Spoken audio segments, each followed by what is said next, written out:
This here is known as my time. 410 to 15, you're mine. This is my life as I live with my cat and me. What you got to give? So sit and explore my life while I walk through life with strive. But I'm here for all to show, even those left behind can't glow. Good morning, good afternoon, good evening, you wankers. Today is going to be a regular WisemanTimes video. We don't have a GA going on tonight for Occupy. There's a few things I need to get done this morning, and now I'm going to do them. I have to drop off my complaint to the police office, or police headquarters. Then I have to go to the courthouse. There's a hearing at 1:30 for Miles, looking at getting his conditions revoked from his release. And if that happens, then it will pretty much clear the way for the rest of us to get our conditions taken off. And then I have to go to legal aid and get myself a lawyer. So exciting. And look, more police officers wasting time. Yay, I just yelled at them for sitting in this fucking parking lot doing fuck all. And look at that, away they go. Alright, let's file a complaint against the police, shall we? Let's see how this goes. I find it amazing the attitude that's given to people when they walk into this fucking police force. Degrading, dismissive, antagonistic. And of course, you walk into a police station to give a complaint and you can't expect them to actually treat you fairly.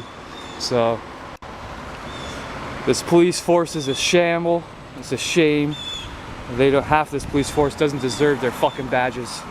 Alright, I'm here at the courthouse for Miles' hearing. Hopefully we can get our conditions taken off of our arrests. Because quite frankly, it's unjust and unfair. And if Miles is able to get his conditions revoked, then I'll be able to get mine as well.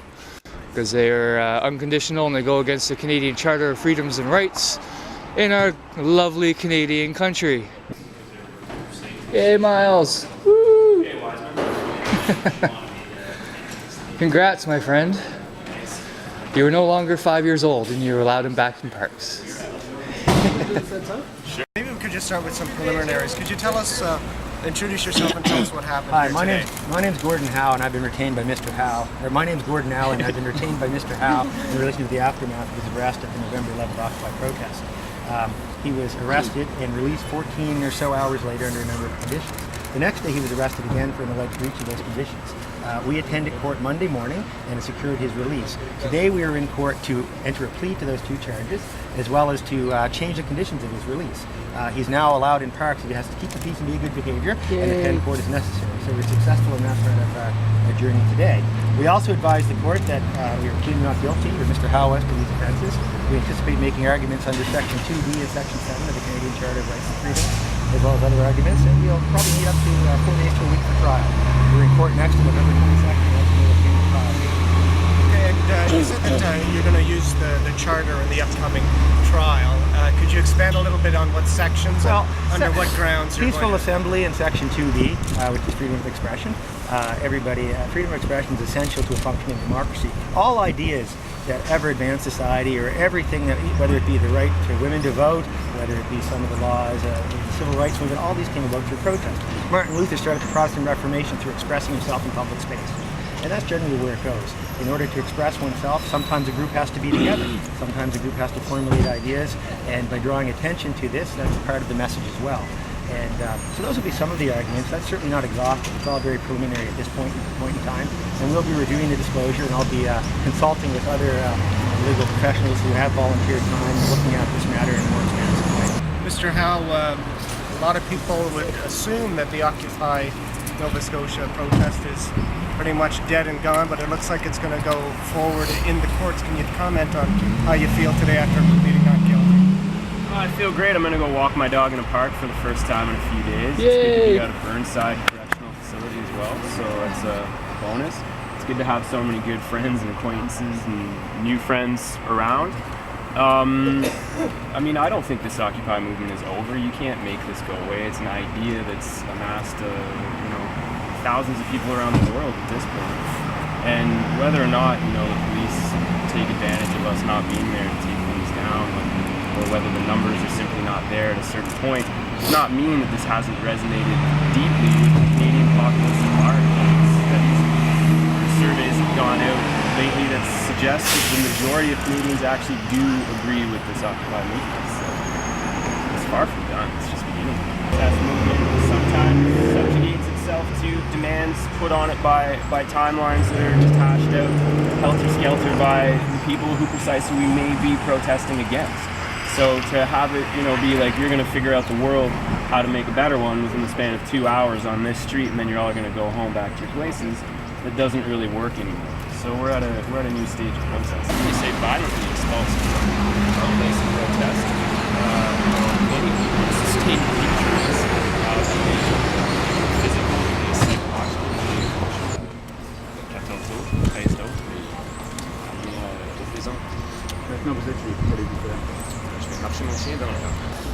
So that concludes our day in court. Miles got his conditions taken off, that he's now allowed back in parks. He's no longer a 5-year-old considered by the courts, and he just set precedents for the rest of us as well. He's also going against his charges as not guilty, citing the Charter of Rights and Freedoms in Canada. There's a couple things he cited on there that they're going to go for. So it's just a matter of time now before I think the court hearing, next one to set the trial date will be on Tuesday of next week. So we'll be back then there. And I'm going to be going to legal aid after this to get my lawyer, or get my legal aid ticket. And there's a possibility that I might end up having the same lawyer as Miles, the gentleman standing right there.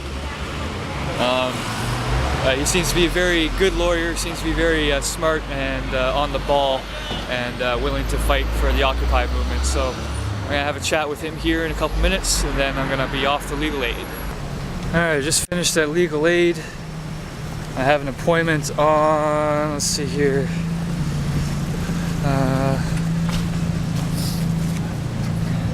an appointment on December 8th, 2:40, so I'm gonna have to go into legal aid then. But there's also the labor unions working on lawyers for us as well, so I'm not entirely sure how that's gonna work. I probably won't end up having to go to legal aid, but at least that's done and filed now.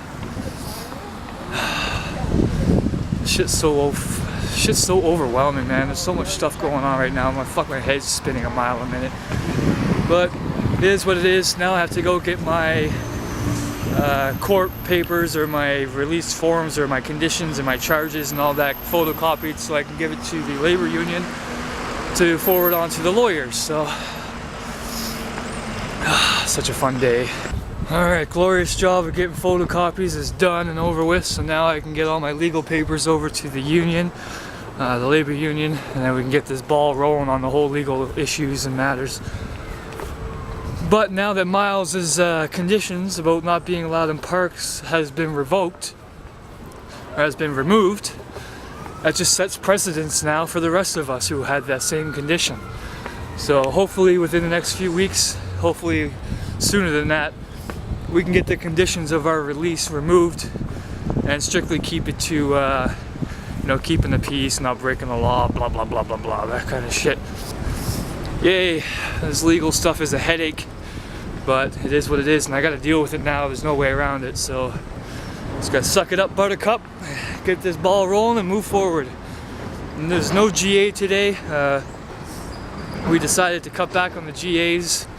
So we're only going to have 5 a week now instead of just the 7, because, it's a little too much for a small group of people to have that many meetings. So no GA tonight. We'll be back tomorrow. But now I get to go home and relax for once. I am Peter Kelly, and I am kicking the people out of here because they want the public to start using the park again, because we've had so many complaints. I am Peter Kelly, and I am an asshole. Yes, look how much this park is being used. Oh my god, there's so many people here. Oh, it's a good thing all those damn dirty hippie occupiers are out of here. God forbid they actually start using the fucking park. So the vote in City Council the other day was kiboshed for the talking about Occupy in Nova Scotia on a vote of 16 to 5. Now 2 of the 5 people who voted yes to actually discuss and talk about how City Hall and its council members handled the Occupy movement. 2 of them actually wanted to stand up and talk, and one of them wanted to apologize. However, Mr. Mayor Peter Kelly took it upon himself to kibosh their microphones and took it upon himself to squash the conversation so he doesn't look bad. But unfortunately, the problem is he already looks like a fool. His police force looks like a fool. The city council looks like a fool. And they all look like fools, every single one of them. They have no idea what kind of lawsuit they have coming towards them. They basically squashed the Canadian rights and Charter of Freedom in this country. It's fucking disgrace. It's shameful. And you all should be ashamed of yourself. You see this here, folks? The one thing that I always like filming and the one thing I always like going up on. Citadel Hill. Ooh, ooh. Which I'm no longer allowed on because I've been a bad boy. I swear to God, I feel like I'm fucking 5 years old not being allowed in parks.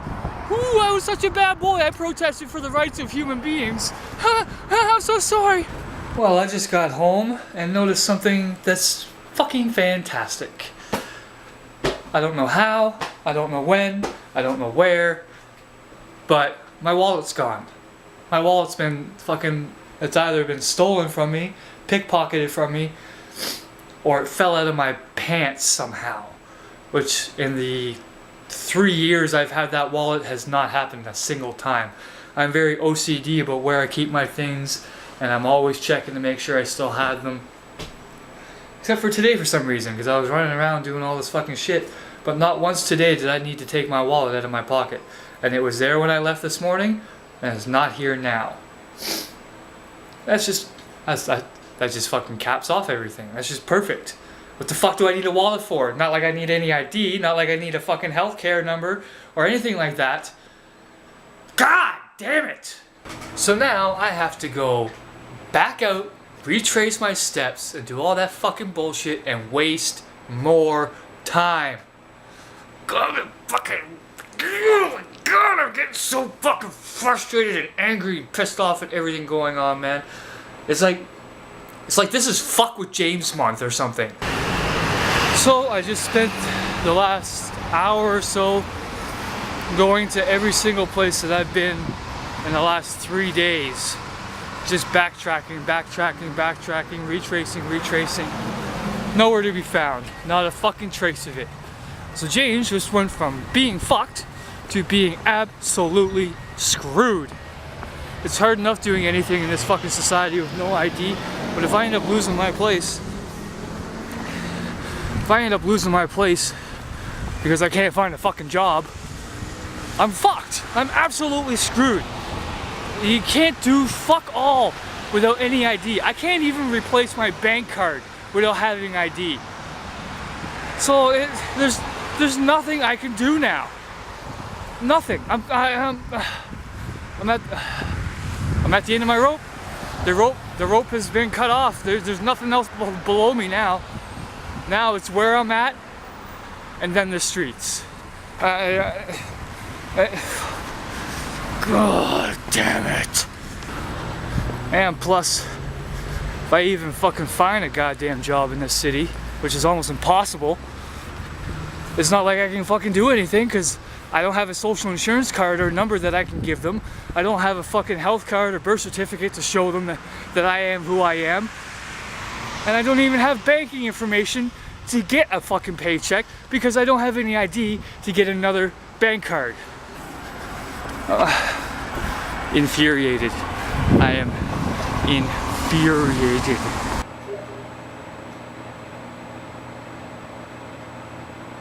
You guys getting just as frustrated as me yet? Never fucking ends. Ever! Stay strong, stay wise. Peace. Bye!